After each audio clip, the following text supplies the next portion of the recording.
France 2 vous a présenté le film du dimanche avec Bayer Jardin, produit d'entretien du jardin. Portrait de Jacques Vergès, l'avocat le plus polémique et médiatique de France, et les secrets d'une vente aux enchères avec Daniela Lombroso. On se retrouve dans un instant pour les coulisses du pouvoir.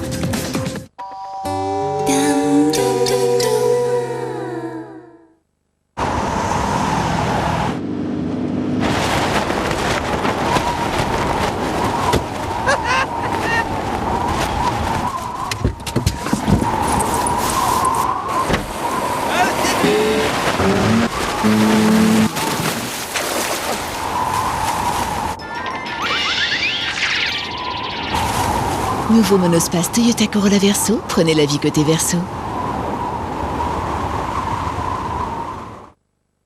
Sur Canal+, le cinéma se vit passionnément avec Gangs of New York, Swimming Pool, Le cœur des hommes, Minority Report, plus de 35 films récents par mois en exclusivité et bien sûr le Festival de Cannes de l'intérieur en direct de la Croisette.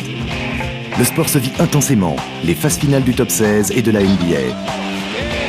Et tous les matchs de la dernière soirée de Ligue 1. Canal+ ne diffuse que des programmes exceptionnels. Canal+ et tellement plus encore. À vous de choisir. Jusqu'au 15 août, Canal+, c'est 20 € par mois pendant 1 an ou 4 mois gratuits. Appelez-moi le directeur. Monsieur? Ah!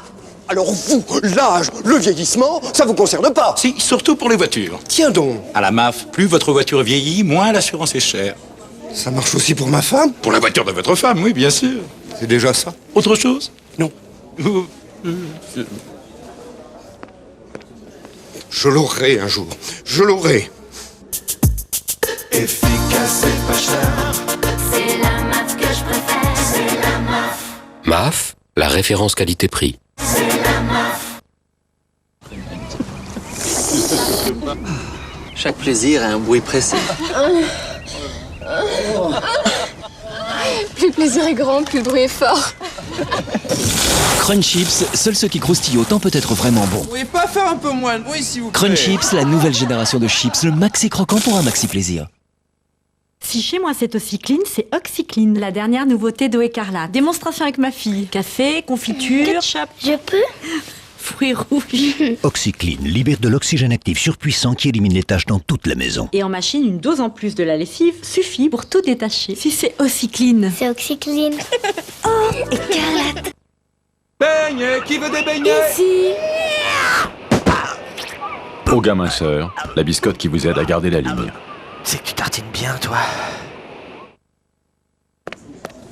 Appelez-moi le directeur. Ah! C'est quoi ça? Ce sont des lunettes. C'était des lunettes. Alors? Alors faites-les refaire, la MAF vous les rembourse. Ben voyons, et revisite, et re-ordonnance, et re. Ah non, on vous les renouvelle sans ordonnance. Sans ordonnance? Vous voyez. Ah, mieux. Autre chose? Oh non. Je peux? Oh oui. Je l'aurai un jour. Je l'aurai. Efficace et pas cher.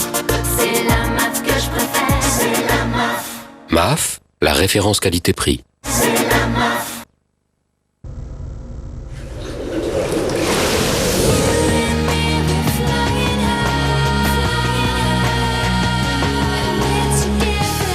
Ce qui vous manque s'appelle montagne. Tibet, le choix de la non-violence, un documentaire exceptionnel, en VHS et DVD. Cheveux secs ou abîmés? Sans un shampoing adapté, on arrive vite à ça. C'est Jean-Louis David qui me l'a appris. Total Repair, un shampoing professionnel qui prend le problème à bras-le-corps. Réparation, nutrition, ressourcement, total résultat. Avec Total Repair de Jean-Louis David. Jean-Louis David, retrouvez chez vous son résultat professionnel.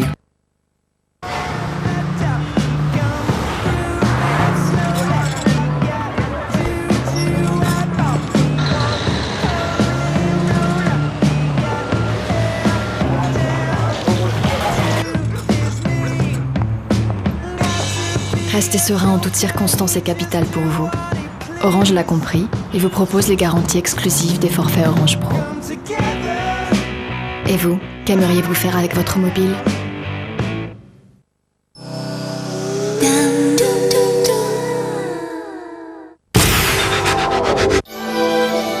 France 2, avec Bayer Jardin, vous donne rendez-vous. Je m'appelle Paul Angéli, je viens pour le poste de stagiaire. J'étais sourde, maintenant je suis juste un peu sourdingue, comme vous dites. Sourde. Oui, sourde. Ça va, on va pas y passer l'après-midi. Les mecs ils discutent là-dedans. Alors, j'arrive à lire ce qu'ils se disent ou pas? Suicidaire sur les lèvres, oui ou merde? Qu'est-ce que je fais maintenant? Dis-moi quelque chose. Vite. Vincent Cassel, Emmanuel DeVos et 3 Césars. Faites fonctionner le bouche à oreille, dimanche prochain sur France 2.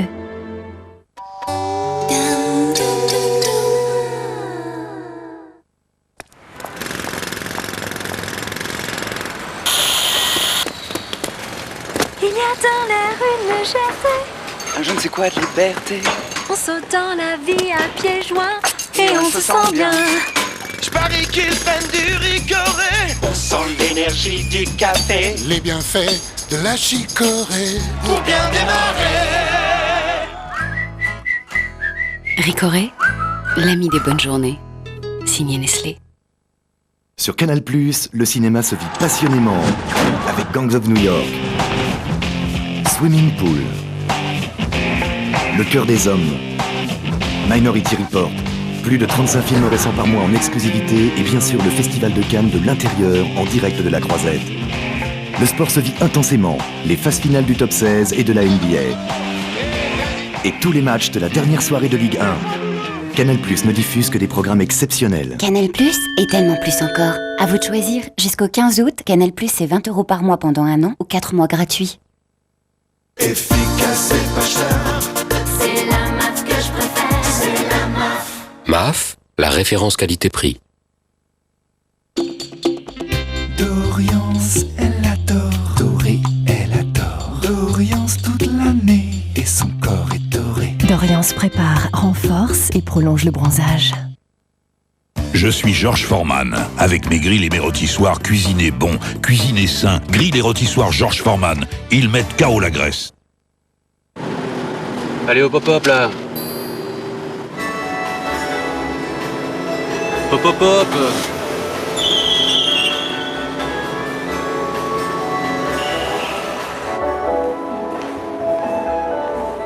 Hop hop hop. Avec les crédits Sofinco, c'est oui ou c'est non, mais c'est tout de suite. Alors forcément, on s'habitue.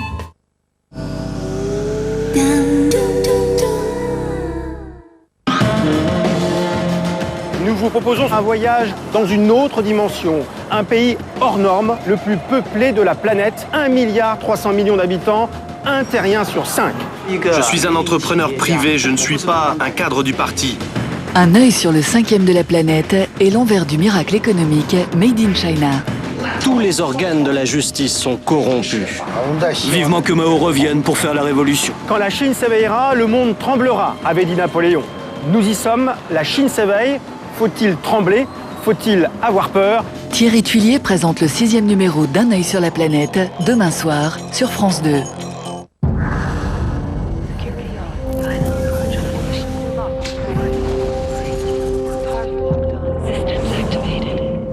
Bonjour et bienvenue à tous dans Rayon X, avec aujourd'hui une question pour cet été lorsque vous irez au bord de la mer. Oui, car vous savez tous que l'eau de mer est incroyablement salée. Mais savez-vous d'où viennent ces milliards de tonnes de sel? Du sel, on en trouve beaucoup dans l'eau de mer. 37 grammes par litre, soit 10 millions de milliards de tonnes. C'est énorme. Mais d'où vient-il? On sait que les rivières déversent chaque année environ 1 milliard de tonnes de sel dans la mer. Mais cela n'explique pas son origine. Et pourtant, Grishka, il y a une réponse, mais elle se trouve 4 milliards d'années dans le passé. Nous voici à l'aube de la Terre qui vient de se former. Les océans n'existent pas encore. À la place, il n'y a que des milliers de volcans titanesques qui crachent sans cesse de la vapeur d'eau et des gaz toxiques. Et c'est là le secret. Il y a 3,6 milliards d'années, en refroidissant, les lourds nuages volcaniques ont déclenché un immense déluge qui a duré 100 millions d'années. Cette pluie interminable a formé les océans. Mais il a plu aussi autre chose. Ce liquide jaune, c'est de l'acide chlorhydrique.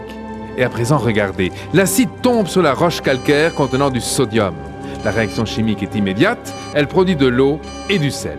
Aujourd'hui, il y en a des millions de milliards de tonnes, et c'est lui que vous retrouvez dans votre assiette. Oui, mais ici se pose une dernière question. Pourra-t-on un jour fabriquer de l'eau douce à partir de l'eau de mer? C'est l'un des grands défis de demain, et si l'on parvient à rendre potable l'eau de mer, c'est bien que dans l'univers, rien n'est impossible.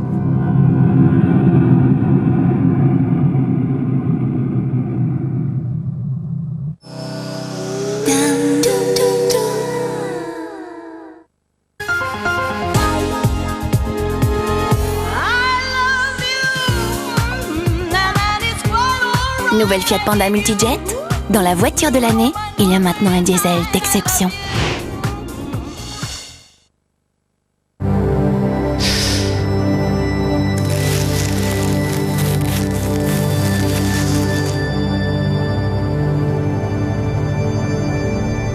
Avec la crème pied très sec et abîmée de Neutrogena, vos pieds sont soulagés et hydratés durablement. Allez hop hop hop là. Hop hop hop.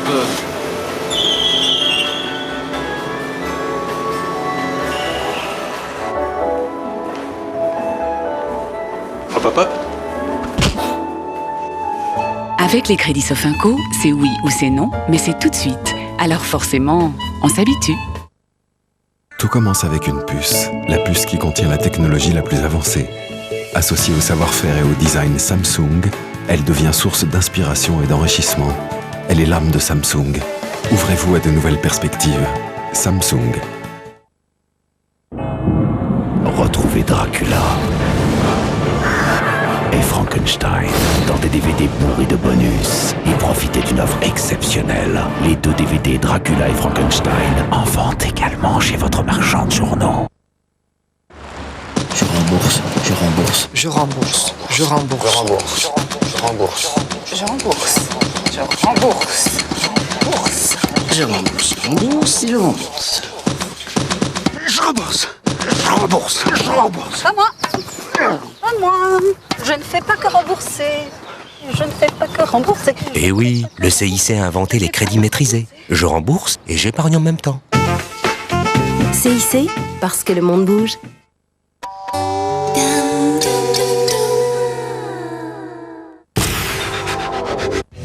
Vivez la passion du foot avec Indesit électroménager, partenaire officiel de l'OM. Allez l'OM avec Neuf Télécom, Internet haut débit, partenaire principal de l'Olympique de Marseille. Tous les samedis, au stade de Vélodrome, tous les supporters s'écrient comme un seul homme. Allez l'OM, on est tous avec toi, allez l'OM, les Marseillais seront toujours là. Sur France 2, le 19 mai, on sera tous aux Marseillais. Allez l'OM, on est tous avec toi, allez l'OM, les Marseillais seront toujours là. Pour qu'une équipe fonctionne, il faut qu'elle soit soudée. Valence OM, finale de la Coupe de l'UEFA, en exclusivité mercredi soir sur France 2. Jouez au grand jeu Télé 7 jours en répondant à cette question. Donnez au moins un des sujets de l'émission de ce soir. Pour participer, répondez sur france2.fr. Vous pourrez peut-être gagner un caméscope numérique et 6 mois d'abonnement au magazine Télé 7 jours. Bonne chance sur France 2 avec Télé 7 jours.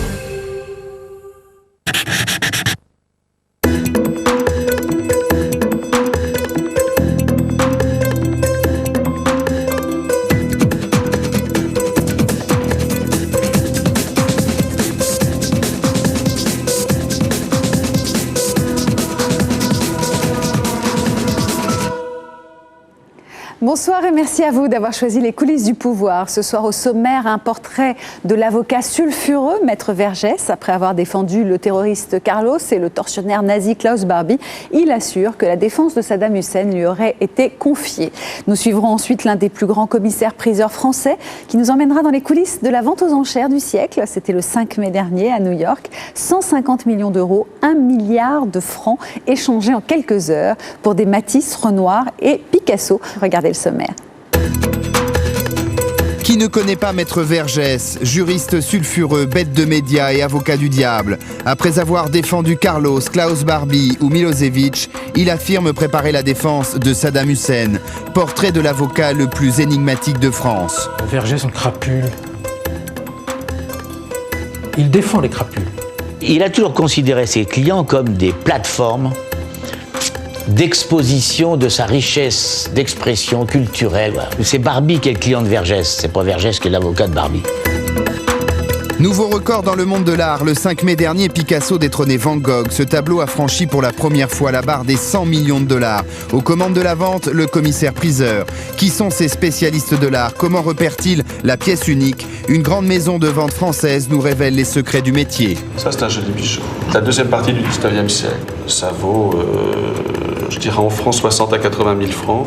Donc ça fait 10 à 13 000 euros. Au cours d'une émission de télévision, fin mars, Jacques Vergès, l'avocat, a annoncé qu'il serait sans doute le défenseur de Saddam Hussein. Réalité ou coup de pub?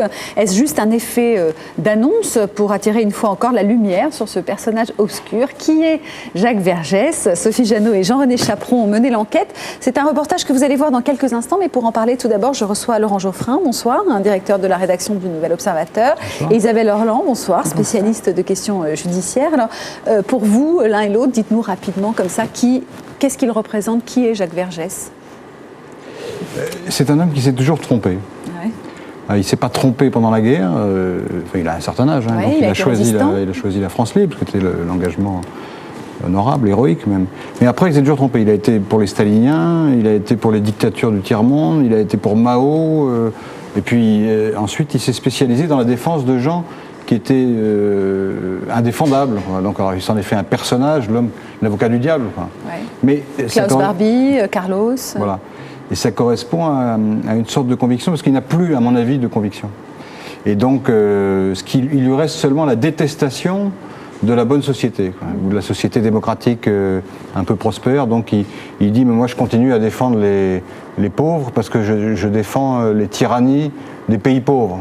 Mais il ne fait que défendre des tyrannies et non pas les pauvres. Isabelle Orlan? Alors, je n'ai pas tout à fait le même regard sur Vergès, mais c'est peut-être aussi parce que je l'ai connu en une occasion tout à fait particulière. Il était à un procès que je couvrais, un procès régional qui n'était pas très médiatisé, qui était audiencé sur 5 jours. Je ne vais pas vous raconter l'affaire, mais lui intervenait non pas pour un pauvre, mais pour un jeune homme absolument inconnu et qui le resterait toujours. Et donc, j'ai côtoyé Vergès pendant 5 jours. Le Vergès que l'on connaît peu. Alors, bien évidemment, je n'ai pas eu accès à ces mystères, à ces zones d'ombre, ces secrets. Ça, c'est impossible. Personne n'y arrivera. Je ne crois pas. En revanche, j'ai goûté un personnage savoureux qui a aussi, qui a une intelligence, une redoutable intelligence. Alors, il s'aime beaucoup. Il aime beaucoup la lumière aussi. Est-ce que vous pensez que lorsqu'il annonce que Saddam Hussein lui aurait demandé d'assurer sa défense, c'est un coup de pub ou c'est la réalité?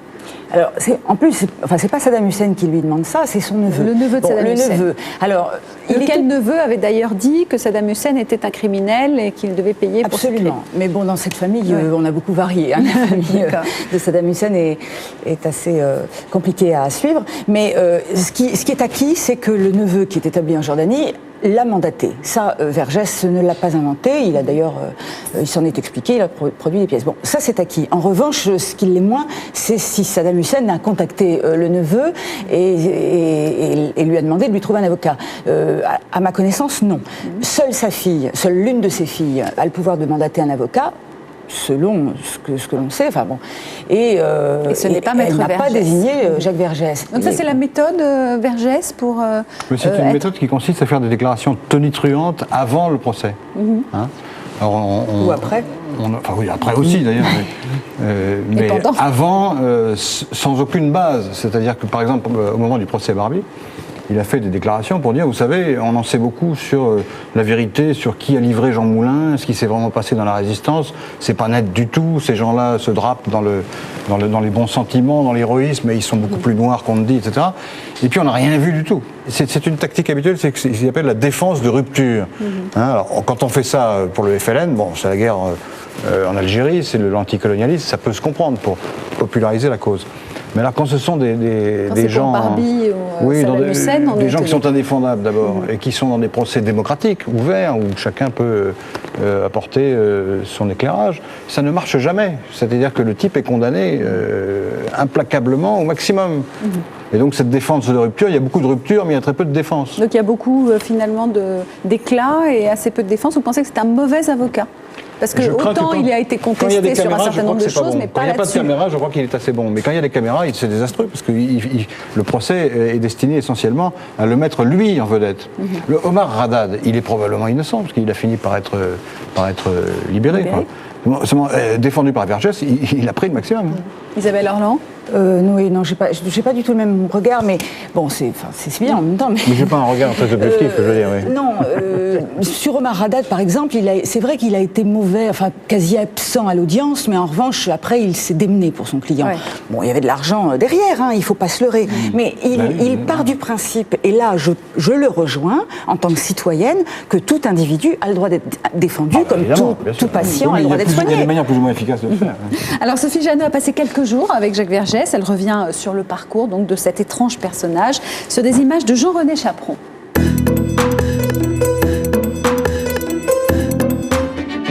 Qui ne connaît pas Jacques Vergès, avocat sulfureux, bête de médias? On condamne un jardinier parce qu'il a le tort d'être maghrébin.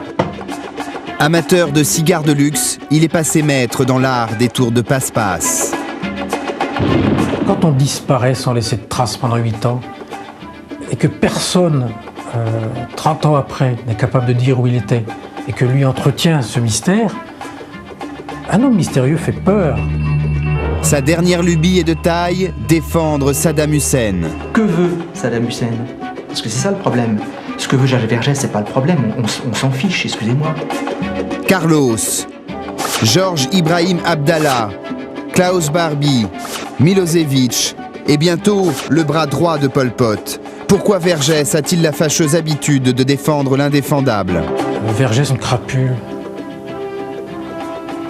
Il défend les crapules.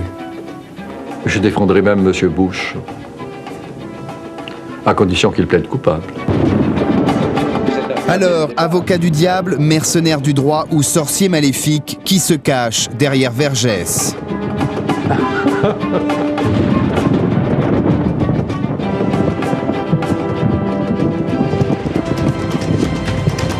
27 mars, en une d'un grand quotidien national, Le Scoop. Jacques Vergès défendra Saddam Hussein. En fait, c'est dans une émission du câble que l'avocat lâche le morceau négligemment entre la poire et le fromage. Jacques, vous allez défendre Tarek Aziz alors? Et même Saddam Hussein. Non, c'est vrai? Son neveu vient de me désigner. C'est pas vrai! Et je dois vous dire, je serai assisté dans cette défense par les 12 secrétaires de la conférence du stage de cette année. Ça, c'est bravo. Génial, ça, c'est très bien. Les médias, c'est le domaine de prédilection de Vergès. Et ses déclarations tonitruantes, sa marque de fabrique. Choisir Ardisson pour faire son outing sur Saddam, c'est forcément une coquetterie calculée. On ne l'attendait pas sur ce dossier. Et puis dans une émission intéressante mais confidentielle, eh bien il fait cet effet d'annonce. Et c'est là où il est très fort. Il excelle dans cet art de la mise en scène et il a doublé tout le monde. Alors bien sûr, ensuite, il faudra voir si dans cette partie de poker menteur, il bluffe ou il ne bluffe pas. Il y en a qu'un qui pourrait nous donner la réponse aujourd'hui, c'est Saddam Hussein, mais pour l'instant, il n'a pas la possibilité de le faire. Alors, coup de bluff? En tout cas, un pool d'avocats arabes conteste la légitimité de Vergès dans le dossier. Eux affirment être mandatés par l'épouse de Saddam. Vergès, lui, est en contact avec le neveu du dictateur. Maître Ludo représente le pool d'avocats arabes en France. Qui des deux défendra Saddam? Le combat de coq ne fait que commencer. Je m'appelle Jacques Vergès. Je prends mon téléphone. J'ai en main une lettre dactylographiée de M. Tartampion. Et je dis, je suis l'avocat de Saddam Hussein. Vous ne recoupez aucune information, vous ne vérifiez strictement rien et vous prenez pour argent comptant l'information qui vous est donnée par Jacques Vergès. C'est l'effet pervers de la surmédiatisation. Moi, j'ai agi seul parce que j'ignorais leur existence. Ils ne se sont manifestés en rien. Eux, apprenant mon existence, plutôt de me contester, auraient mieux fait de me demander une place dans mon train, je les aurais pris en stop. Je suis généreux. Je n'ai pas à travailler avec Jacques Vergès. De les gêner m'est profondément égal. Qu'ils crient, ça m'est égal. Parce que peut-être que l'un d'entre nous souffre d'un grave complexe de supériorité. On n'empêchera jamais un nain de pisser sur les pieds d'une statue. Les pieds des statues sont là pour ça. Pour recevoir les mictions des nains. On va appeler un chat un chat. Il n'est pas l'avocat de Saddam Hussein. Et lui non plus. Alors, qui ment? Après tout, peu importe. Vous êtes là aujourd'hui à m'interroger sur Vergès et Saddam Hussein. Ça veut dire qu'on est curieux, on s'intéresse à savoir ce qu'il y a dedans. Pas ce qu'il y a exactement. Mais en fait, ce qui vous intéresse, c'est pas Saddam Hussein, vous en foutez de Saddam Hussein. Ce qui vous intéresse, c'est Vergès. Direction l'hôtel particulier de Maître Vergès, situé dans le nord de Paris. Bonjour. Entrée. Vous aurez du mal à croire qu'ici s'organise la défense d'un client de premier choix, comme Saddam Hussein. Bon, vous voyez notre pension d'orchidées. Ce sont les orchidées en train de fleurir. Et quand vous voyez celle-ci, va fleurir. Elle est en bouton, celle-ci aussi. Françoise, l'assistante de choc est l'unique collaboratrice permanente de Vergès. Il aime travailler seul, mais tout le monde peut réclamer ses services. C'est quelqu'un qui est effectivement en prison et qui demande l'assistance de Jacques Vergès, qui est détenu. Ça arrive toute la journée. Les gens l'appellent à l'aide. Et son grand honneur, c'est d'aider quand même.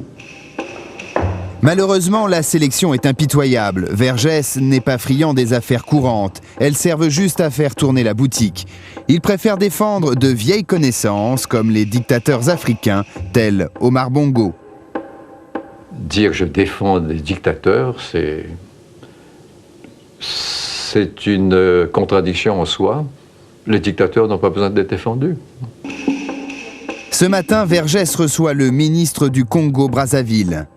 Accusé par la Fédération internationale des droits de l'homme d'avoir massacré ses populations, le Congo a choisi Vergès pour sa défense. Est-ce qu'il y en aurait un autre pour vous défendre ou il n'y aurait que lui? Maître Vergès n'est plus à présenter. Son parcours personnel parle pour lui, donc je dirais no comment, comme on dit dans votre métier. Je viens d'un pays qui s'appelle l'île de la Réunion, je suis né en Thaïlande, ma mère était vietnamienne.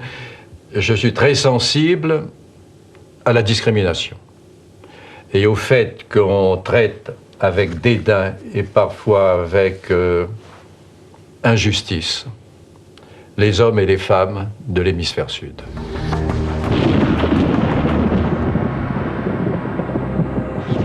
Vergès est avant tout tiers-mondiste. C'est l'avocat du Sud.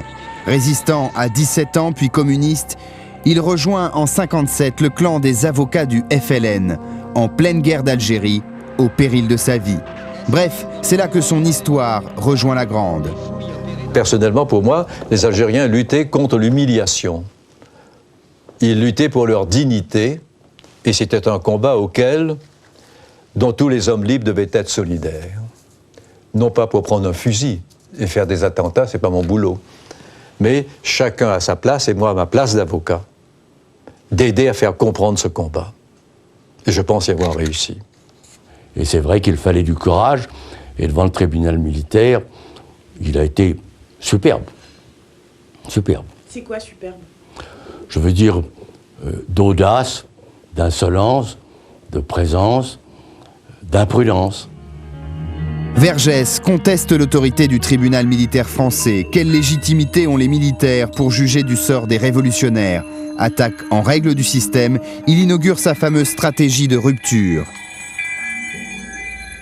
Il inverse les rôles, c'est-à-dire que quand il reçoit une accusation, il se débrouille pour la renvoyer à celui qui la donne. Donc les Américains disent « tourner la table ». C'est sa technique. Il l'utilise tout le temps? Tout le temps. Et ça marche toujours. Ça ne veut pas dire qu'il gagne ses procès, parce qu'il en perd beaucoup. Au temps du FLN, Vergès défend 17 condamnés à mort. Et sur les 17, aucun ne finira sur l'échafaud. Parmi eux, l'héroïne de la révolution algérienne, la terroriste Djamila Bouhired. Elle deviendra sa femme.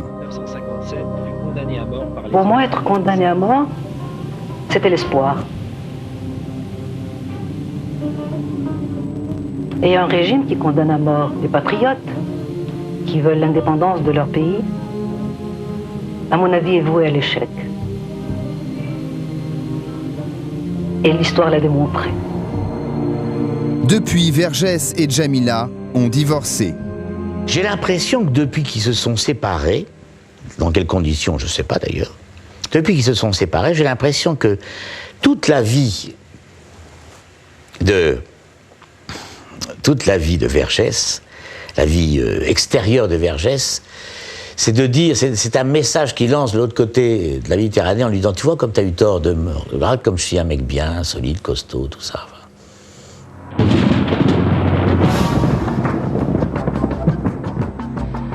Sa haine de l'impérialisme, Vergès la nourrit depuis l'enfance. Métis réunionnais et vietnamien, il vient d'une grande famille. Son père, Raymond, est un notable, mais sa mère, vietnamienne, incarne l'Asie colonisée.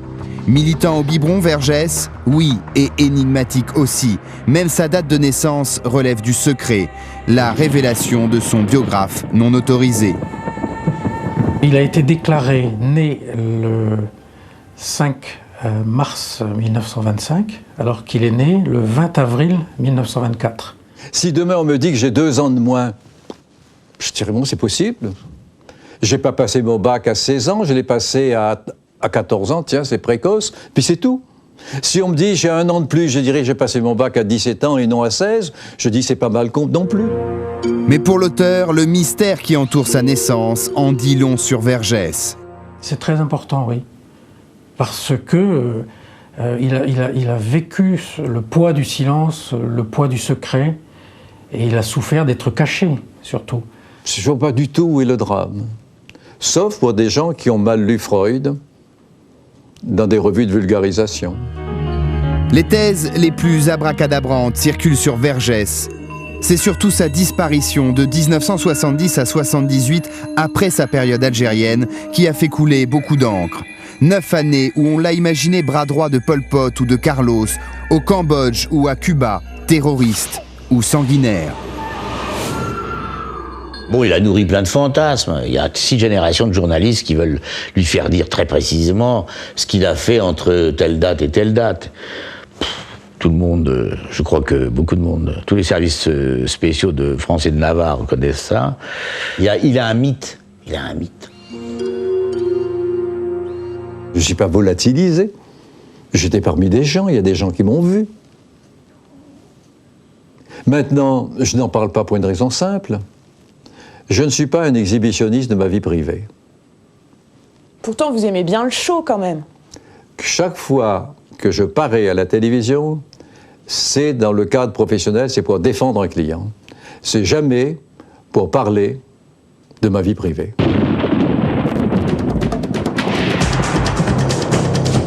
« 1994, procès Omar Haddad, ce jardinier marocain accusé d'avoir tué Ghislaine Marchal. » Qui a écrit « Omar m'a tué » ? À qui appartient l'ADN masculin prélevé sur les portes, puisque ce n'est pas celui d'Omar Haddad ? Qu'est-ce qu'il veut, Vergès ?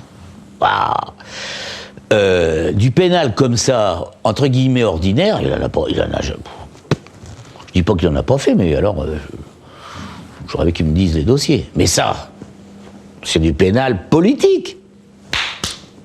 J'y vais. Quand Vergès arrive sur le dossier Haddad, le jardinier a déjà 2 avocats à Nice. Mandaté par la famille royale du Maroc, Vergès fait le ménage. Et alors là, évidemment, alors il transforme tout. Ce que les avocats de Nice voulaient faire, c'était une bataille pied à pied sur le droit pénal. Qu'est-ce qui s'est passé là ? Lui, il arrive là-dedans et il dit, c'est un crime raciste, c'est une instruction raciste, tout est raciste là-dedans, vous allez voir ce que vous allez voir. Toc. C'est la célébration du centenaire de l'affaire Dreyfus. Il y a 100 ans, on condamnait un jeune officier qui avait le tort d'être juif. Aujourd'hui, on condamne un jardinier parce qu'il a le tort d'être maghrébin. Pour Vergès, l'affaire Haddad, c'est encore le procès de l'Occident. Il défend le Maroc contre la France et pas Omar contre Guylaine Marchal. Résultat, Haddad est condamné à 18 ans de réclusion, mais l'avocat obtient finalement une grâce partielle pour son client. Mon pouvoir, c'est à travers certains procès de provoquer un débat.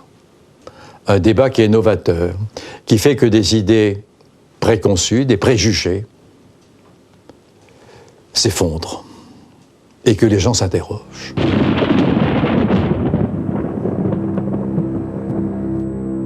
Mais comment donner un sens à des dossiers indéfendables? Quand Vergès accepte de représenter le nazi Klaus Barbie, on l'accuse d'antisémitisme. C'est là qu'il y a une rupture hein, entre ces moments de jeunesse où il défendait le FLN, et c'est pour ça qu'on l'a aimé aussi, Vergès, hein, et les moments où il finit par défendre certains dictateurs, eh bien ça, c'est là qu'on pense qu'il y a une rupture et c'est pour ça qu'on ne l'aime plus. Ça a été le tournant pour la vision que quelques imbéciles avaient de moi. C'est-à-dire? C'est-à-dire qu'ils pensent que c'est toujours cette image réductrice, l'avocat n'est pas là pour défendre tout le monde. Il est là, on doit le cataloguer.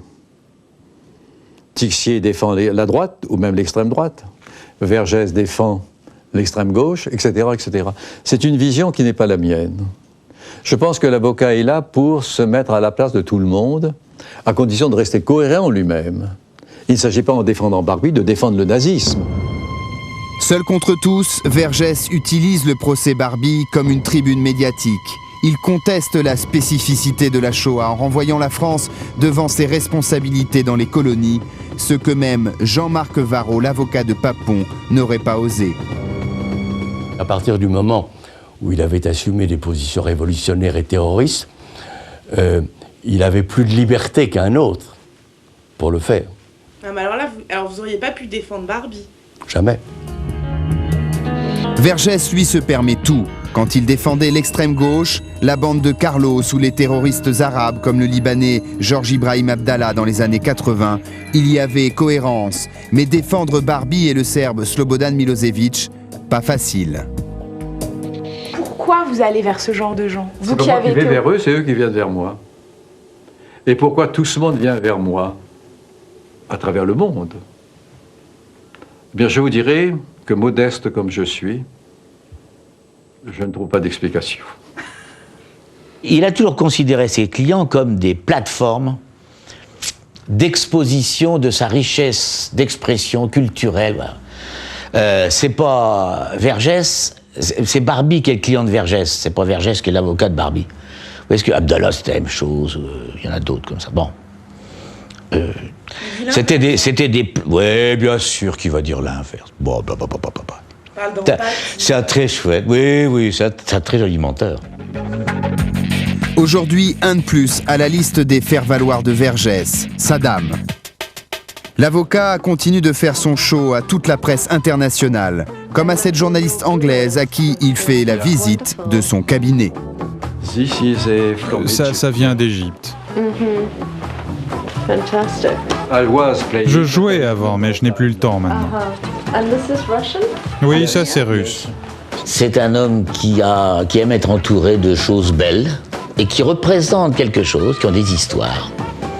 C'est un épicurien. And what about this? C'est un souvenir du procès du général Moussa Traoré, qui était le chef d'État du Mali. Il voudrait qu'on le prenne pour un vieux sage. Moi, je le prends pour un vieux gourmand marrant.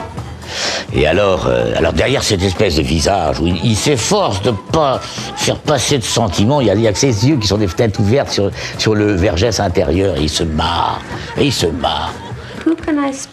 Et l'affaire Saddam stimule son amour de la polémique, un bras d'honneur aux États-Unis. Ça ne fait jamais de mal à Jacques Vergès. Imaginez que sur les 4 alliés au procès de Nuremberg, l'un d'eux avait vendu le gaz des fours crématoires à Hitler. Il lui aurait été impossible de juger les nazis. Merci beaucoup. Et à bientôt 80 ans, il n'entend pas abandonner les prétoires. Jusqu'à quel âge vous allez plaider? Mais cessez de chercher ma mort. Je suis en pleine possession, je n'ai jamais été autant en pleine possession de mes moyens. Bon. Mon âge, je m'en moque. Si vous me disiez, écoutez, vous avez des pertes de mémoire, vous avez la langue qui hésite de temps en temps, j'aurais compris. Mais je pense que ma langue, je n'ai pas des trémolos dans la voix, non. Et qu'en général, quand vous posez une question, je suis capable de faire la réponse que votre question appelle. À ce moment-là, pourquoi voulez-vous que je me considère comme un retraité? D'ailleurs, dans la profession, les avocats plaident jusqu'au dernier moment. Je connais des confrères qui ont plaidé jusqu'à l'âge de 90 ans. Vous ferez comme Molière jusqu'au bout? J'accepte le compliment. Voilà donc pour ce portrait de Jacques Vergès. Alors, Jacques Vergès a disparu pendant 8 ans. Est-ce qu'on saura un jour ce qui s'est passé dans ces 8 années de disparition, selon vous, et quelles sont vos hypothèses, Laurent Geoffrin? Je ne sais, non, on ne saura sans doute jamais, mais est-ce que c'est si important que ça? Ouais. Parce que, bon, est-ce qu'on peut imaginer qu'il a fait un camp d'entraînement de terroristes ou quelque chose comme ça? Il était militant, tiers-mondiste, dans des organisations proto-stalinienne, enfin ce genre-là. Donc c'est un espèce d'agent d'influence d'un certain nombre de dictatures épouvantables du tiers-monde. Voilà, c'est ça la réalité du personnage. Oui, je suis absolument d'accord avec Laurent Geoffrin. C'est vrai que personne, à mon avis, ne saura. Bon, certains ont mis le paquet pour essayer de percer le mystère et n'y sont pas parvenus. Donc je pense qu'il partira avec ses secrets. Mais il les a aussi très bien organisés. Et il y a fort à parier qu'effectivement, il se trouvait peut-être pas forcément dans un camp d'entraînement, mais en tout cas dans une mouvance qui devait rester dans l'ombre. Quand il dit que le terrorisme, c'est de la résistance, vous comprenez? C'est de la provocation. C'est de la provocation. C'est aussi pour mieux défendre Carlos, par exemple. Alors tout le monde a droit évidemment à un défenseur, un avocat. C'est la moindre des choses, ça en démocratie, effectivement. Pourquoi lui, est-ce que ça vous dérange tellement? Qu'est-ce qu'il a de plus que... C'est pas le fait qu'il soit avocat qui me dérange, au contraire, il en faut, vous avez raison. Mais ce sont ses idées politiques qui me dérangent, oui, je me dérange, pas très grave, mais s'il s'exprime sur la place publique, il doit s'attendre à ce qu'il y ait des gens qui le contredisent, quoi. Puis on dit oui, il fait de la provocation, c'est un dissident, c'est un anarchiste, etc. Non, pas du tout, il défend des idées éminemment fausses et contestables, quoi. Voilà, c'est tout, c'est pas de quoi fouetter un chat. Hein. Bon, merci à tous les deux. Isabelle Orland, vous sortez un roman, Les Sanguinaires, une histoire inspirée d'une histoire vraie. Ça sort chez De Noël et c'est assez impressionnant puisqu'il s'agit d'un thriller d'une jeune femme qui est journaliste et qui est pourchassée par différents organismes. Et merci Laurent Geoffrin, donc du Nouvel Observateur. Alors 1 milliard de francs, c'est à peu près ce que peut rapporter une vente aux enchères comme celle qui s'est déroulée le 5 mai dernier à New York. Quand de tels montants sont en jeu, évidemment, on a envie de savoir quel est le pouvoir des commissaires-priseurs. C'est le prochain sujet des coulisses du pouvoir. 16 000. Suivant, 17 000. À 17 000 euros, merci, on va adjuger à 17 000, pas de regret. 500, bien sûr. Battez-vous un peu, Arnaud. 18 000. Avant de voir le reportage sur ce sujet, sur les commissaires-priseurs, je reçois Fabrice Bousteau. Bonsoir, vous êtes directeur de la rédaction de Beaux-Arts Magazine. Et Pierre Cornette de Saint-Cyr, bonsoir, vous êtes commissaire-priseur. Et vous publiez d'ailleurs sur votre métier un livre de souvenirs, L'art c'est la vie, c'est publié chez Michel Lafon.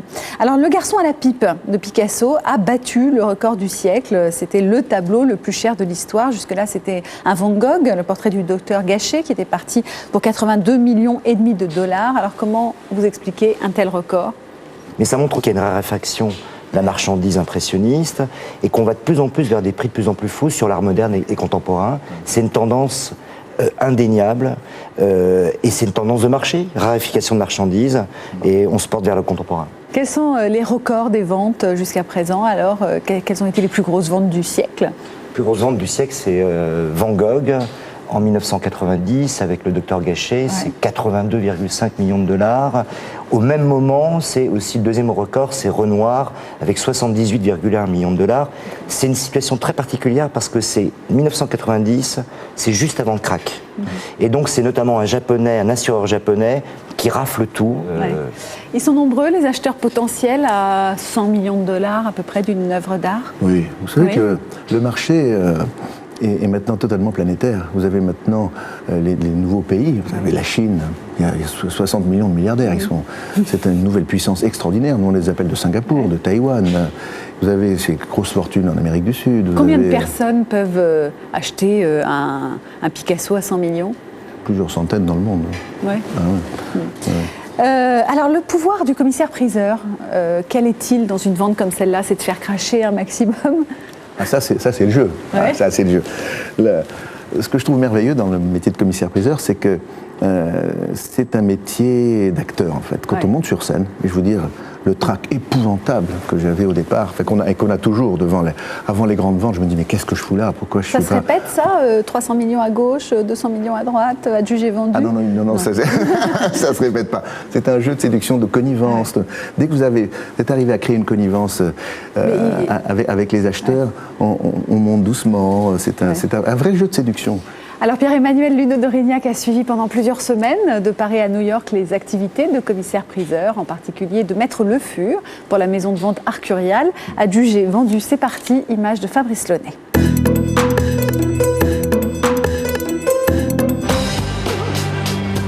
Il est des moments rares où le monde entier retient son souffle.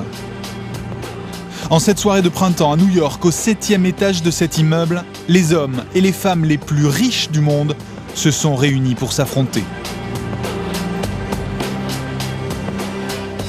Patrons de multinationales japonais, propriétaires de casinos à Las Vegas, princes héritiers, allemands, femmes de milliardaires, tous ont fait le déplacement ce soir pour participer à la vente des tableaux de la fabuleuse collection Whitney. Et le voici, le garçon à la pipe de 1905. Ce Picasso attire tous les regards. Ce soir, cette toile va devenir historique. Et nous commençons à 55 millions de dollars, 56 millions de dollars, 57, 58, 59, 60, 61, 62, 63, 64, 65, 67, 70 millions, 73 millions, 74 millions, 75 millions. 80, nouvelle enchère, nous y voilà, 80 millions de dollars. En quelques secondes, le précédent record détenu par Van Gogh en 1990 est battu. Mais la vente n'est pas terminée.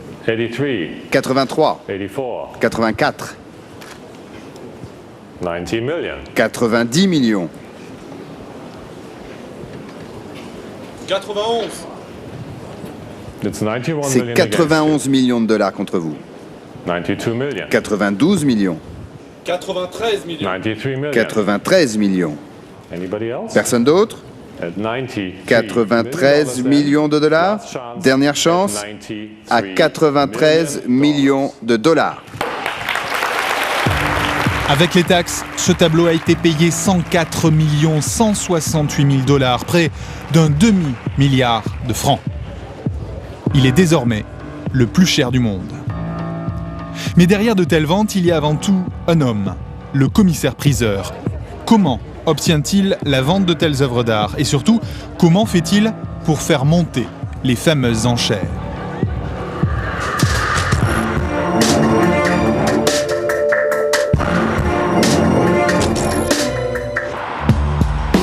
Pour découvrir l'univers des commissaires-priseurs, nous sommes retournés à Paris. La France est le 3e marché de l'art du monde.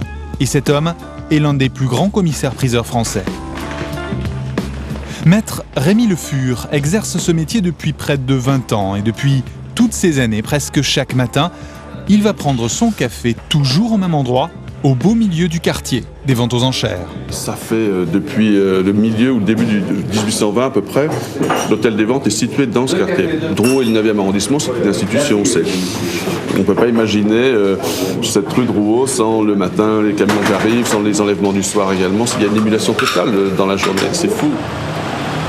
Ça permet de garder un contact avec tout ce qui se passe dans le métier, parce que on sait tout ici. Que s'il s'est passé quelque chose la veille, les bruits de comptoir sont là. Voici donc le premier devoir de tout bon professionnel, connaître sur le bout des doigts l'état du marché. Bonjour maître. Ça va? Bien. De la théière à 50 € au chef-d'œuvre à 50 millions d'euros, ces couloirs ont vu défiler toutes sortes d'objets. Ici d'ailleurs, on ne parle pas d'objets, le terme employé est un lot. Bonjour, je peux jeter un coup d'œil? Pour juger de la qualité de ces lots, l'œil de Maître Le Fur est un outil de haute précision. En quelques secondes, il peut reconnaître sans faille la valeur d'un tapis iranien du 19e siècle, d'une commode Louis XV ou d'une statuette africaine.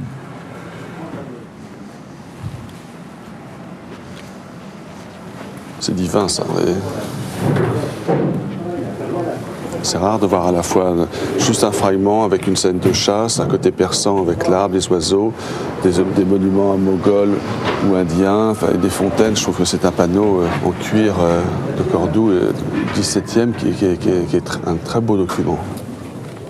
Et parfois, la visite matinale révèle de véritables trésors.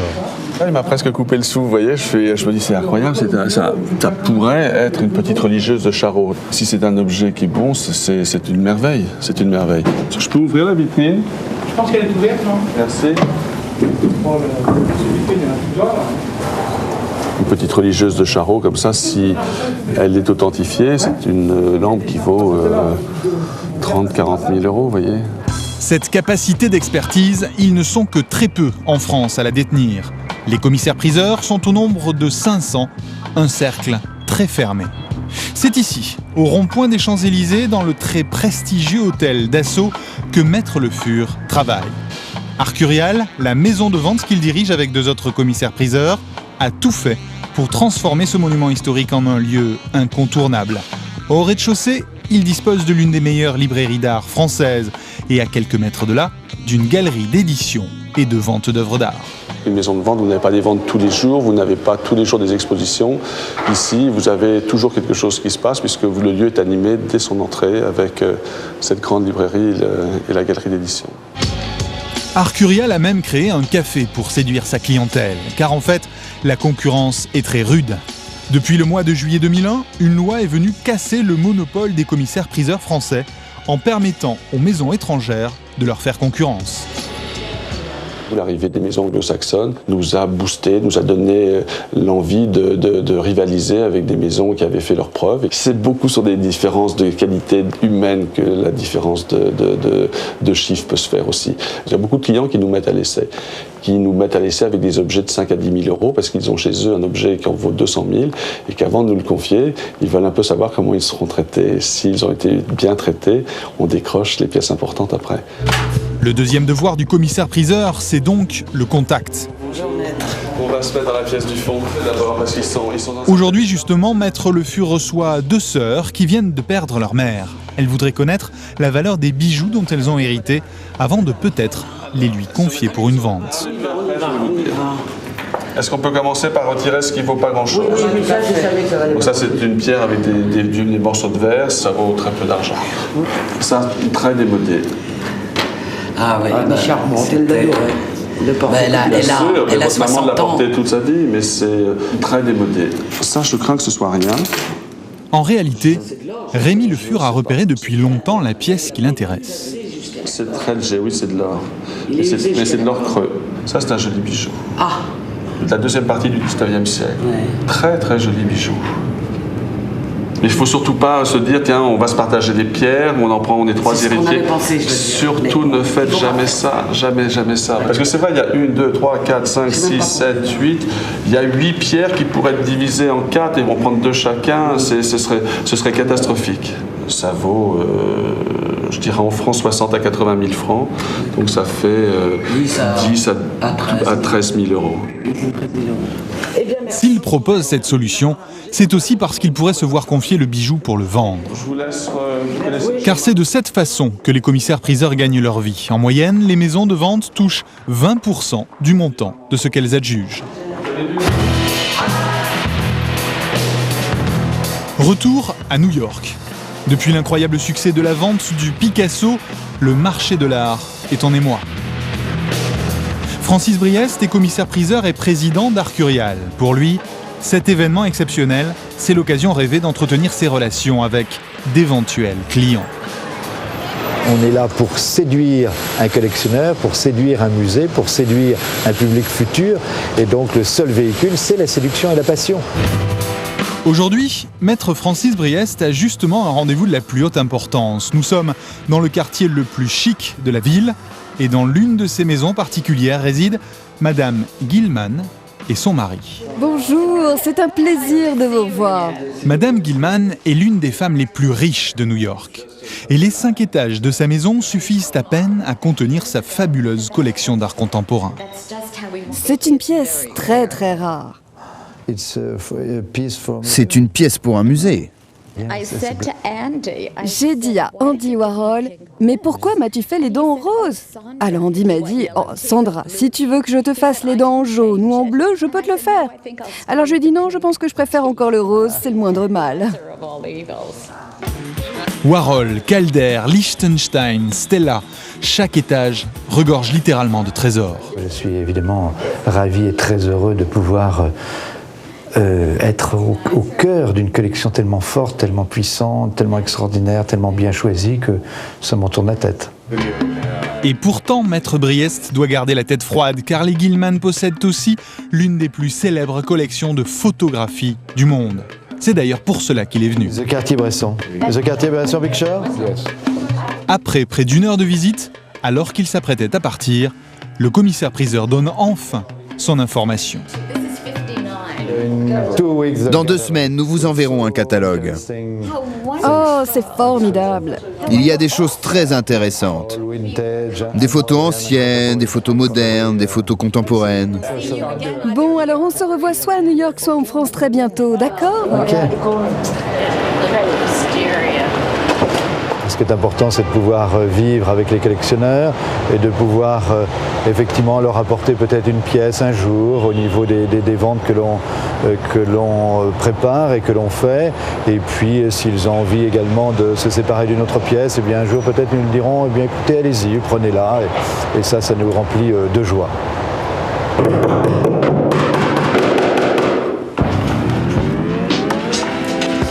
Ce travail de récolte d'œuvres d'art, Art Curial le mène en permanence et dans le monde entier. À Paris, justement, dans l'hôtel particulier des Champs-Élysées, une grande vente se prépare. Plus de 300 tableaux et 150 pièces de mobilier ont été rassemblés.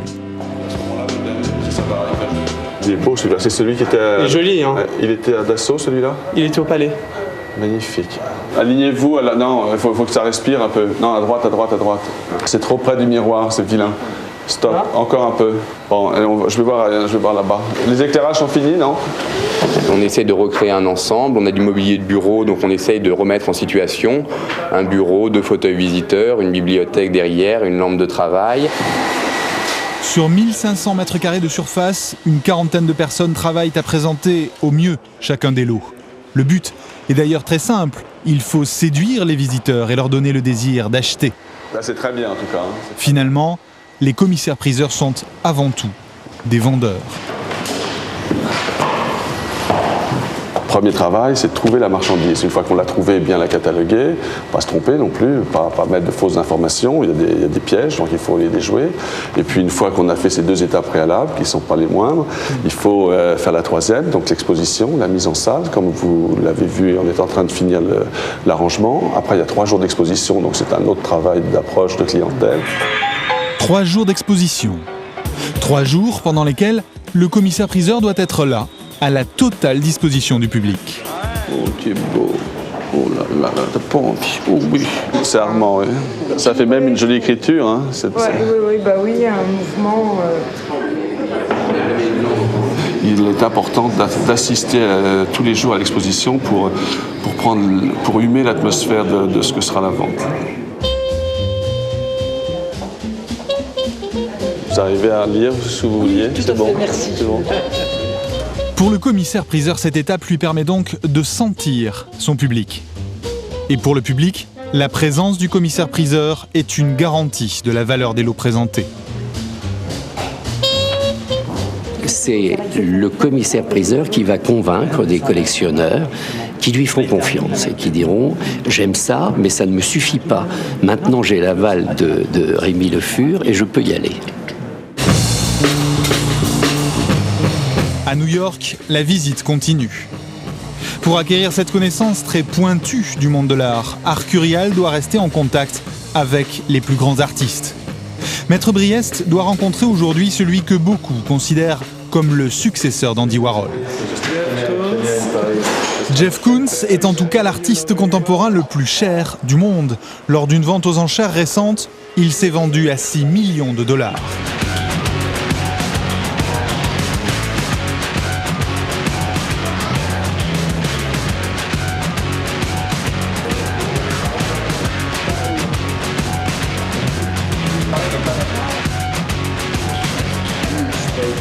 C'est absolument extraordinaire puisqu'on est dans un lieu où vraiment l'homme du XXIe siècle va s'y retrouver. Et la création bat son plein, d'ailleurs on remarque le nombre de personnes qui peuvent travailler ici.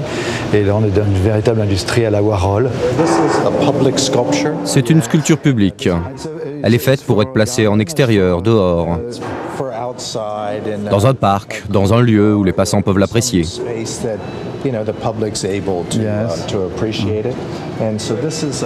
Ça fait une 50aine de mètres de haut. Et tous les jours, à midi, cet objet va se mettre en marche.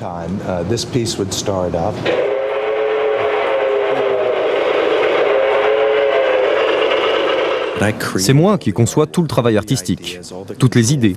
Je contrôle les couleurs, le design. C'est moi qui crée tout cela.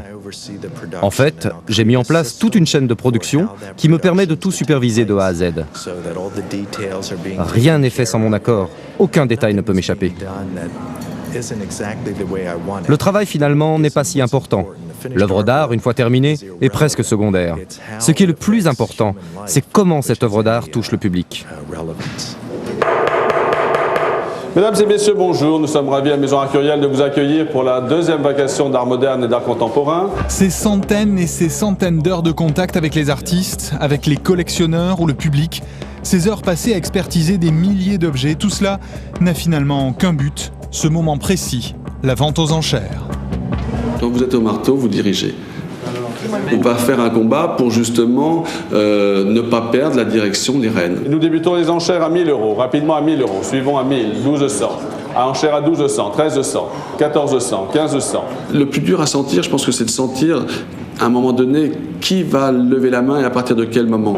Les gens sont en retrait et se disent tiens, moi j'attends encore un petit moment avant de démarrer. Et nos yeux vont se poser sur, entre guillemets, des proies. 16 000, suivant 17 000, à 17 000 €, merci, on va juger à 17 000, pas de regret. 500 bien sûr, battez-vous un peu Arnaud, 18 000. Vous allez à la pêche, vous allez prendre l'enchère de plus, la solliciter. Et j'ai pris 3 500 ici pour vous, monsieur. Attention, nous allons le juger alors. Vous avancez à 3 500, l'enchère est là. 600, un regret, 800. Je sens celui qui est un tout petit peu dans l'excitation parce qu'il est à 2 doigts de lever la main et je le sens juste avant lui. Donc il dit pourquoi il me regarde comme ça? Mais je sais qu'il va lever la main parce que je l'ai ressenti. Suivez s'il vous plaît rapidement. 500, 12 500. On attend le 156. 14 000. C'est incroyable. 14 000. 500. Non, l'enchère est là. Tel un chef d'orchestre, le commissaire-priseur dirige cette étrange symphonie pendant 4 heures. 4 heures au rythme effréné d'un tableau par minute et au son des milliers et des milliers d'euros qui défilent. Est-ce que quelqu'un couvre l'enchère au-delà de 28 000 € nous sommes? Attention, nous allons adjuger. Merci, c'est votre enchère, monsieur, pour l'instant. Pas de regret, c'est sûr. Merci, Florence. À 28 000 €, j'adjuge. Attention, Stéphane, monsieur veut vous dire quelque chose. À peine adjugé, l'acheteur doit immédiatement payer son enchère. Il peut alors, tout aussi vite, partir avec ce qu'il vient d'acheter. Au terme de cet après-midi, Arcurial a vendu plus de 800 000 € d'art contemporain pour le plus grand plaisir de son public. Je m'étais fixé une limite, mais en fait j'ai l'habitude que les limites soient parfois dépassées quand même. Enfin, disons que effectivement j'aurais été un petit peu plus haut. Là on est pile dans l'estimation, mais je m'étais fixé un petit peu plus haut éventuellement. Donner aux acheteurs le plaisir de dépenser leur argent, voilà peut-être le vrai pouvoir des commissaires-priseurs. Alors, comment on obtient la vente d'une collection quand on est commissaire-priseur? Là, par exemple, c'était le couple Whitney pour cette vente à New York, un couple de collectionneurs qui sont morts tous les deux, c'était une succession. Mais comment on fait pour obtenir un coût comme ça? Ça, ce sont les grandes batailles. Hein. D'abord, bon, ça se passe à New York, donc ça reste à New York. Il y a 2 grandes maisons, donc c'est l'une ou l'autre. Évidemment, là, c'est aussi un jeu de séduction, et puis de dire, bon, on vous offre ça, on vous fait des prix de vente moins importants, on vous fait un catalogue plus important, on fera plus de publicité. Ils sont rémunérés comment, les commissaires-priseurs? Ils prennent une commission sur un pourcentage sur le vendeur et sur l'acheteur. Donc, on a un pourcentage. Quel pourcentage? Sur le vendeur. C'est entre 10 et 15% pour le vendeur, et entre 10 et 15% pour l'acheteur. D'accord, donc ils prennent 30%. À peu près. Ce qui est pas mal, mais les maisons ont des gros frais. On n'imagine pas, par exemple, le prix en termes de communication dépensé pour Sotheby's ou Christie's, puis les équipes énormes. Ouais. C'est des équipes plus importantes que les grands musées français ou les grands musées étrangers. Pourquoi Sotheby's et Christie's sont incontournables? Aujourd'hui, pour vous donner quelques chiffres rapides, c'est 50% des ventes se font aux États-Unis, 40% en Grande-Bretagne, 10% en France. Alors, un seul autre chiffre, c'est pourquoi ça ne se fait pas en France? Parce qu'en France, là, il y a une guerre à mener. Monsieur Nicolas Sarkozy, écoutez-nous. La guerre, c'est le droit de suite et la TVA à l'importation. En 2 secondes, je vous explique. Ouais. C'est que si vous prenez une œuvre aux États-Unis, vous la vendez en France, vous payez une TVA à l'importation qui est colossale, qui fait que sur un chef-d'œuvre, vous allez payer $1 million, $2 millions de plus, sans rentrer dans le détail des chiffres. Même chose sur le droit de suite. Le droit de suite, c'est tous les artistes qui sont morts il y a moins de 70 ans, vous payez 3% sur les tableaux. La France est en train de foutre en l'air son marché d'art. Parce qu'on a des gens qui sont des théoriciens qui ne sont pas dans la vie. Et alors le projet actuel qui est en train de se mettre en place, ils veulent monter ça à 5%. C'est plus... donc ça va être ridicule, on ne vendra plus un seul artiste français. Et résultat, c'est en France, le plus gros enchère d'un tableau d'art moderne historique, c'est à peu près $3 millions. Aux États-Unis, c'est près de $100 millions. Merci à tous les deux. Fabrice Bousteau, je rappelle que vous êtes le directeur de Beaux-Arts Magazine. Un numéro avec tout ce qu'on a dit sur les ventes. Et Pierre Cornette de Saint-Cyr, L'art c'est la vie, souvenir d'un commissaire-priseur. C'est un livre publié chez Michel Lafon. Merci à tous ceux qui ont travaillé sur cette émission, en particulier Gilles Bornstein, Mathieu Huchet, Catherine Sambardier. On se retrouve dans 15 jours pour un nouveau numéro des Coulisses du pouvoir.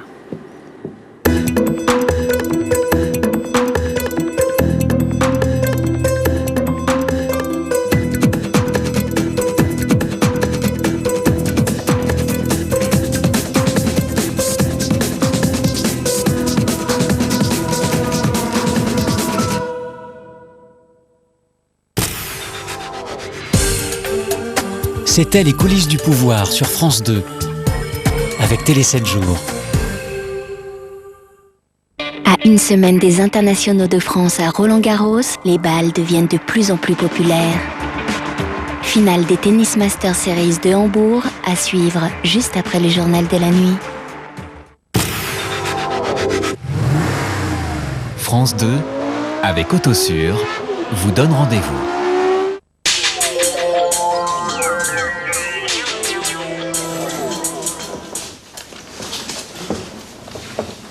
Salut les couilles! Elle me raconte, comme autrefois, de jolis contes. Au jour passé, je vous revois un rendez-vous, une musique, des yeux rêveurs, tout un roman. Monde de mec. Tout un roman. Les keufs. Mardi soir sur France 2, Josiane Balasco mise tout sur son physique.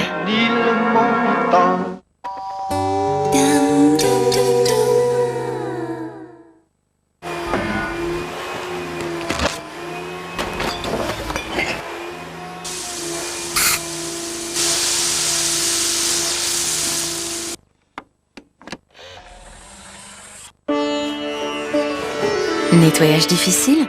Sifoxygel en spray. Qui d'autre? Cette efficacité, retrouvez-la sur toute la gamme Sifoxygel.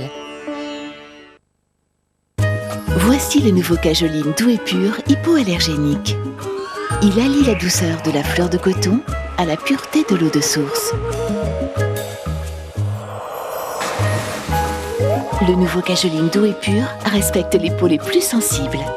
Nouveau Cajoline doux et pur, hypoallergénique. Il y a une nouvelle chez McDo, la salade Chicken César. Elle m'a fait craquer avec son poulet grillé ou croustillant accompagné de fromage. C'est tout ce que j'aime. Moi aussi, je suis nouvelle chez McDonald's. Je m'appelle Sophie et avec mes enfants, je suis très stricte. Pas de McDo tant que la chambre n'est pas rangée. Mais là, j'ai tellement envie de ma salade que c'est moi qui m'y colle. Logique, non? Bravo les enfants, allez hop, tous chez McDo. Salade plus, ce que vous n'attendiez pas de McDonald's. C'est tout ce que j'aime. Avant qu'il ne soit trop tard, vérifiez la santé financière de votre entreprise ou d'une autre par Minitel 3617 Vérif pour une meilleure information sur les entreprises. Buddy, you're a boy, make big noise playing in the street. Gonna be a big man someday. You got mud on your face, big disgrace. Kicking your can all over the place, singing we will rock you. Boire chaque jour une eau pure et équilibrée en minéraux entretient la jeunesse de votre corps. We will rock you. Evian, déclaré source de jeunesse par votre corps. Changez vos habitudes. Tous les matins, Audispray, l'hygiène de vos oreilles. Audispray, le produit de référence. Et pour moi, Audispray Junior. Fitness s'habille de plaisir, de gourmandise. Fitness crée Fitness Chocolat. Une robe de chocolat au lait sur des pétales de blé complet croustillant et toujours peu de matière grasse pour aider à garder la ligne. Fitness Chocolat, le nouveau plaisir de garder la ligne.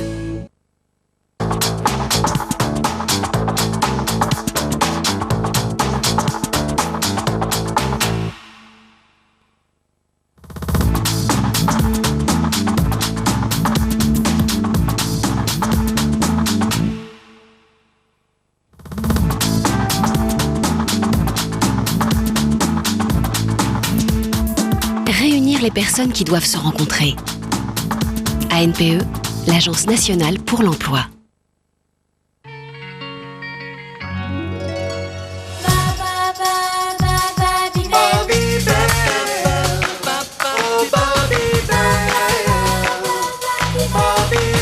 Du lait et de la bonne humeur à croquer.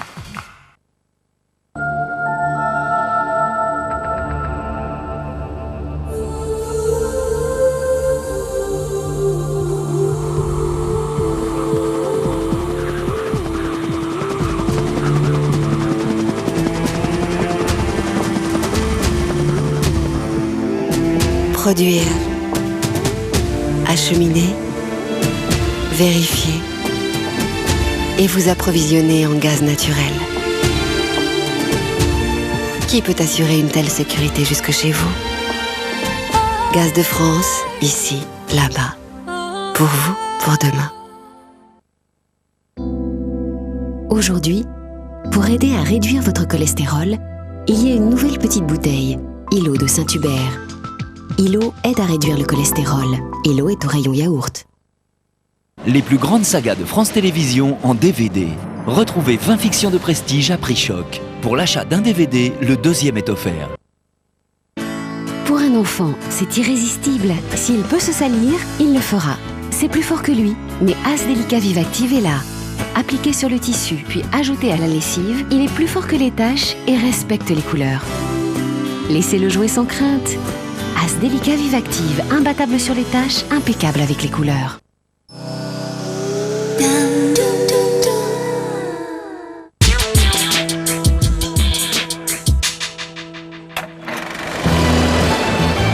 Soleil, le festival, le cinéma. On y va. Alessandro, Sarah, c'est moi. Et sur le genou de Thierry. Ah oui, il faut faire une place pour Michel. Ne ratez pas mardi soir, comme au cinéma, en direct du Festival de Cannes. Il y aura une kyrielle de vedettes et de stars. Emmanuel Béard, Agnès Jaoui, Eric et Ramsey, Walter Salles. Il y aura des Français et des étrangers, même des Américains. Ce sera du direct. Rejoignez les Étoiles de Cannes avec Michel Field, mardi soir sur France 2. Retrouvez Roland Garros sur France 2 avec Peugeot, Gaz de France et BNP Paribas.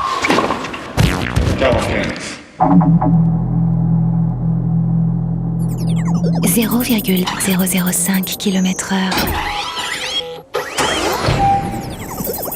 5 km/h. 50 km/h. km/h.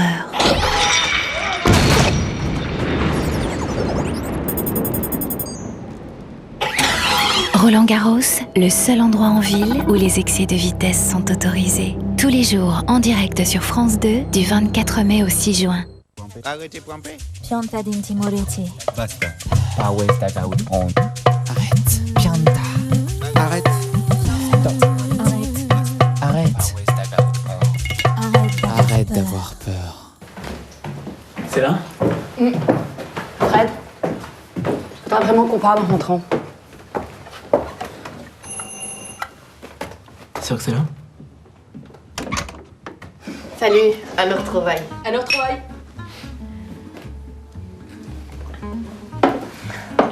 Alors comme ça, vous vous connaissez depuis que vous n'êtes pas plus grande que ça? Philippa m'a dit que vous étiez comme cochon. Mais c'était laquelle la plus cochonne? Fred a un humour un peu spécial. Pas de problème. On se connaît depuis la seconde. Ça y est, monsieur a décidé de faire son relou. Pas avec elle, je supporterai pas. Tu te rappelles les pépettes qu'on était? Comme on joue aux grandes. Tu m'étonnes. Voilà, ça recommence. Ça fait pas 5 minutes qu'elle est là et je perds déjà mes moyens. Je redeviens une grosse nièce devant elle comme avant. Vous vous êtes retrouvés comment? Alors en fait, non vas-y. Non, toi. Bon, bah, j'étais dans l'home de la fac à Tolbiac et je distribuais des tracts pour l'UNEF. Et on est tombés l'une sur l'autre. 5 ans qu'on s'était pas vus. J'aurais préféré la revoir seule, mais j'appréhendais trop. Et tu te rappelles quand on s'était teint les cheveux en violet toutes les deux? On devait se mettre l'opprobre sur notre petit lycée bien tranquille. Les rebelles de la mort. J'aurais trop aimé te voir comme ça. D'ailleurs, ça me rappelle un truc. Tu sais pourquoi j'ai les cheveux verts?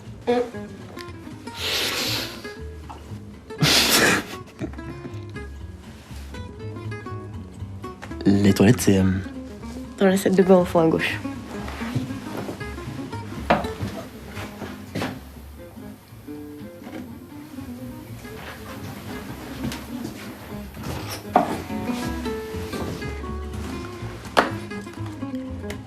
Il a l'air sympa.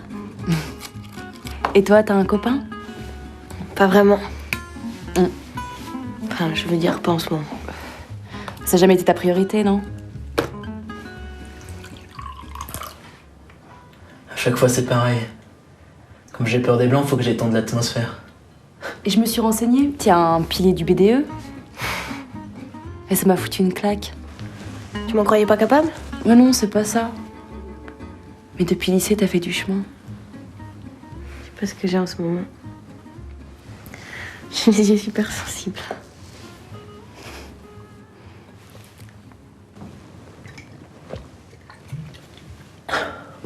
Ça m'a quand même un peu surpris que tu te retrouves en gestion. À l'époque, tu voulais devenir grand reporter ou artiste peintre. Grand reporter? Oh bon, t'es sûre? Bien sûr que j'en suis sûre. Je me souviens de tout ce qui la concerne. De tout. Un jour, elle m'avait dit que j'étais jolie, mais dommage, j'avais pas de hanches. Pas de hanches. Déjà que j'étais un peu coincée avec les garçons, mais là... Quand même, t'as dû un peu glander pour doubler ta première année, hein? Je la déçois, là. Je vois bien que je te déçois. Non, non. Mais c'est bizarre. Le prends pas mal, hein. Mais à t'entendre, on dirait la reine des loseuses. Faut que je lui parle. Faut vraiment que je lui parle. Ça va, c'est bon, là. Mais qu'est-ce que tu fais, là? Tu diras à l'autre quand tu sortiras des chiottes que je l'appellerai demain.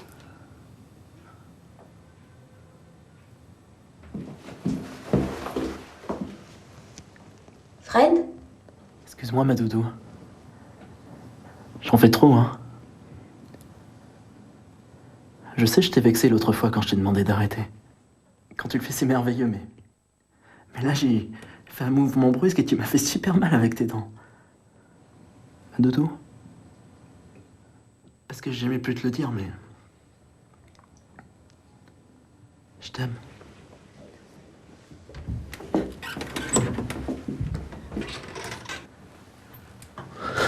T'as tout entendu alors? Philippa m'a dit que t'étais une fille géniale, mais...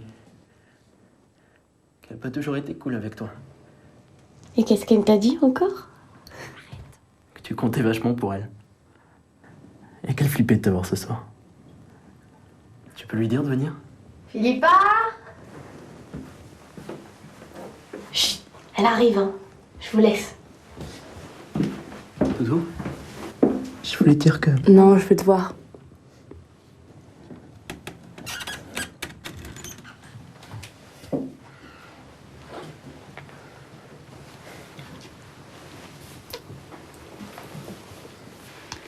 Alors, qu'est-ce que tu voulais me dire? Parce que t'es sous? Je te dirais même si j'avais pas bu.